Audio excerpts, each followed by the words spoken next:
What's up, everybody? This is Jay, and this is my recap review for Lovecraft Country Episode 3. Now, this was a crazy episode. A lot went down in this episode, and I'm going to break it down and give you my review as well as reaction. And at the end of the video, I'm going to give it a Mosco, which is my score that I rate every episode and movie that I do.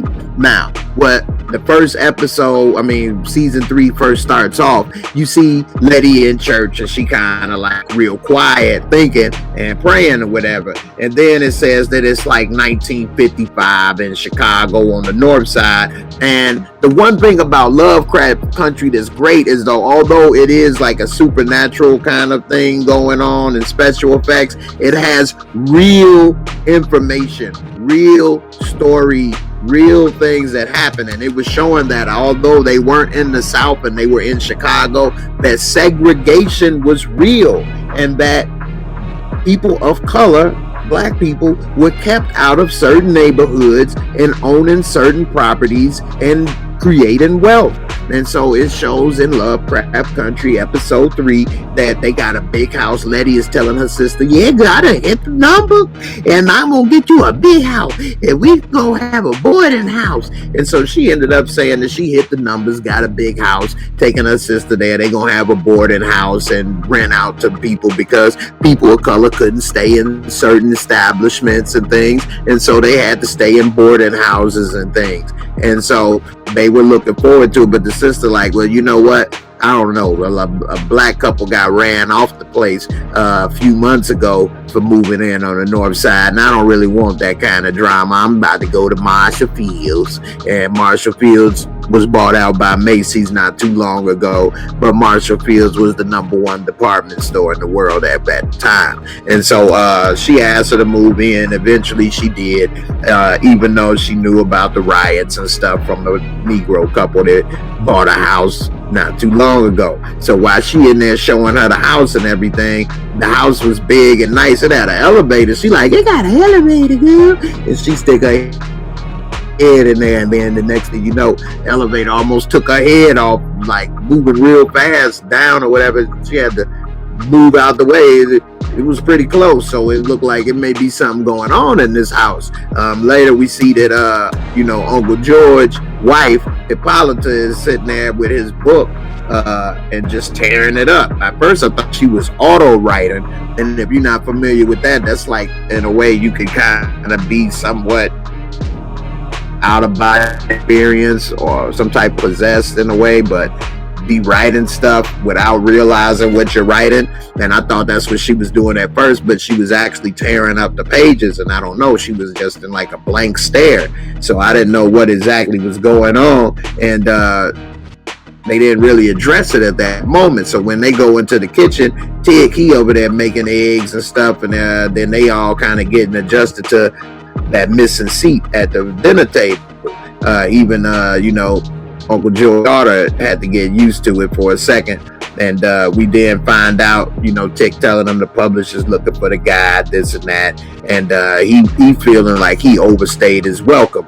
And he in the way a little bit and stuff. But he's been trying to help out. And we see that it's been a few weeks that they've been back since and Uncle George's funeral and stuff. So he went and talked to his dad. His dad half drunk on the floor. He get him by a cup of water, splash it on him, and his dad is Michael K. Williams, so he get up, they talking or whatever, and then he was just saying basically about how his dad, because his dad was mumbling some type of story, and he was like, "Yeah, Uncle George told that story about when that stranger came swinging the bat like Jackie Robinson.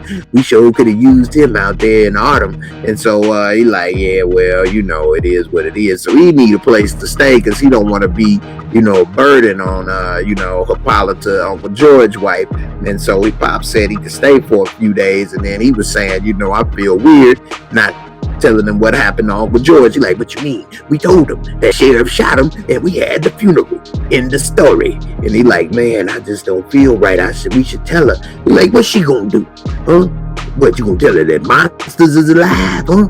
And so, it was interesting. He basically talked Tick out of saying nothing, and he got mad, slammed his hand on the table or whatever. They leave it alone. So it is what it is. They got a story that they told her that the sheriff killed him. And so we'll see if Tick, he kind of want to tell the truth. But, I mean, would she believe it? I mean, that is a hell of a story. So anyway, we see that Letty's moving into her new crib. She got piano coming in, all kind of people coming in and out. And Tick come over there and he like, yeah, I was looking for you. She like, oh, I ain't seen you in a few. That's what's up. He's like, hey, I see you at a nice place. Hit the number move in on the Sunday where everybody at church. They had to move in on the Sunday because people would have been protesting and doing all kinds of stuff while they trying to move in. And he basically said that he ain't seen us since the funeral for Uncle George 3 weeks ago. And so he was saying to her that he was about to go back to Florida. It seemed like she was a little sad. She wanted him to stay, but it seemed like he was about to go until you hear all these horns blowing. And then we see that it's a bunch of white guys and they didn't tape a brick to their horn of their car and blow excessively, trying to basically make it uncomfortable for them. And even the cops roll by, see what's going on, and they just smile and kept going. So they had no recourse. The police was no help. And so next thing you know, you see a white community sign posted in their yard talking about this is a white community, undesirables, which basically meant no black folks. And then we see that while she's sleeping in the bed, a ghost yanked the covers off. It's some old ghost with no mouth ghost, and she didn't see it, but then the boiler is real hot, and so she hop up and go downstairs. The boiler about to blow. She trying to fix the boiler, hear a loud bang in the basement, and then she go and see this secret room in the back, and it was like some little wooden cellar door lifting up and stuff. She got scared, ran down there, and ran out of there. So next thing you know, we see her back with, and they going down there, and it's like deep in this dark room with no sunlight. And she like, well, ain't nothing in here. You say, well, I don't blame you. We did go through a lot, and we going through a lot now. They using excessive heat and loud noise. That's the tactics we use in Korea. And so he's like, you know what though, this room would be a good dark room for your camera because there's no light in there. And when people do certain seances and different rituals, they want a room where no sunlight has been in, and that room was it. Now, the whole time this episode been going on, it's been counting down the days. So now we on like day 8, and it was a housewarming party. And you can hear people talking about Martin Luther King, talking about, yeah, you heard about that new Martin? Yeah, he was married to a white woman and engaged. And then they say, well, now he got him a colored woman, and he going by the name Martin now. And so basically, because he was Michael. A lot of people don't know Martin Luther King was actually going by the name Michael and was engaged to a white woman in real life before he got with Coretta Scott King. This is true. And I like how they put out a lot of truth in the episodes and information. And so, that was interesting. A lot of people may not pick up on that or know who they was talking about. But again, you can always Google and look for yourself. Martin Luther King was with a white woman before he got with Coretta Scott King, and he wanted to marry her, but they didn't let him because of the civil rights movement. Now, they see everybody singing and dancing. It was even a white dude in there trying to get a little brown sugar, you know what I'm saying? And so next thing you know, they probably washing the dishes, talking about how Tick don't turn the dishes over. Basically, she missing Uncle George. And then we see these kids, and they playing with a Ouija board, and they don't even know that this is a haunted house even to begin with. And so they upstairs playing with a Ouija board, and for those who don't know, Ouija boards are real. Now, they are sold as like a toy or a game, and every time you use one, does something happen? No, but it can happen, and they can cause a lot of problems. And so they asked, will I have a good time on the trip? And the Ouija board said no. And so then they lights is flickering, they getting a little tweaked out. There's about 4 or 5 kids in there. And then they said, well, who we talking to? And then it spelled out George. And then it said, is dead. and then she got mad and flipped the board over like, that ain't funny, and left. That was George's daughter. And then later we had Tick downstairs. Old Slim, he was hating, talking about yeah, I hear you staying rent free. Well, you know, me and Letty, we used to tussle back in the day, if you know what I mean. He like, oh, don't worry, if it's yours, you know, better let her know. And so Tick then got bold. He mad. He went on over there. He realized he really liked her, and he don't want her to get another little tussle going. And so he gone over there, grab her, take her, put her in the bathroom, pull them drawers down. He started banging it, hitting it. Next thing you know, when they was done, he had a little ketchup on his Polish. He ain't know he was gonna get ketchup on his Polish, but he said, you know what, it's all right, I don't mind. And she was a little embarrassed, and so she's like, I must have came on my time. And so when he left, she kind of cried and was a little embarrassed. But you know, like he said, he liked ketchup on his Polish. Meanwhile, we see that she keeps seeing ghosts in the house, and you got to keep in mind that she did die in episode 2. And so she's kind of like halfway between worlds now, where she's more in tune with the spirit world than she was before. Now, Marshall Fields, the sister, she wanted to accept that the way it is the way it is, meaning segregation and all the stuff. And she talking to the people, if more black folks just don't like me, we'd be a lot better off. And that's a way of thinking of some people, that they're not ready for the fight and put up with all of the stuff that goes on with it, which is understandable, but that don't mean that it's right either. And so, you know, that's one thing that they are showing, that there was people that thought that way though. And next thing you know, in the middle of the party, it's a big old cross burning in their yard, and they got all the car horns banging the horns again or whatever, tied up. And they wasn't doing nothing but minding their business. So what she do is get a baseball bat, go out there, break all their car windows, and turn them horns off. The police come, take her to jail. Okay, not the people that did the horns or the people that burned the cross. They took her to jail. And so while she in the back of the paddy wagon, the cop asking her, who told you to move in there, or what you know about this place, this, that, and the other. And you know, next thing you know, she ain't saying nothing. They start driving crazy, got her getting slammed side to side in the damn paddy wagon and stuff. And it was just all messed up. And then the cops say, you know, we found the body parts of 8 dead Negroes with a hard ER on it in the basement. And I don't think you gonna last too long down there. We'll be counting the days. And so next thing you know, we see that she go down there, and in that room she had a bunch of pictures hanging up, images that she took, and now it's like something was on the images and things. And she could see, like, she laid him down and some head popped up talking about, get out of my house. And so she got up out of there scared. And next thing you know, she was worried, putting stuff together. Her sister asking her stuff. She just slipped up talking about, oh, don't worry, I still got money from Mama's settlement. And sister like, what? Mama left you that money? You said it was from the numbers. And so sister basically said she was selfish. She should have split the money. She ain't this, she ain't that. And she thought she was helping by not saying it, because she knew sis would get mad. But sis got mad anyway, because she was bogus and greedy in a way. And so she probably left. They didn't exactly show. But then we see Montrose, and he talking to George's wife, and she telling him she don't believe what happened. And he like, look, man, this is what happened. And he didn't tell her, but she knows something is missing. And then we see Letty telling Tick the house is haunted. And he wasn't like really blown away. He like, well, tell me what you think. What happened? And so she started telling him or whatever. And then she tell him that was her first time when she was with him, that she lost her virginity. He like, first time what?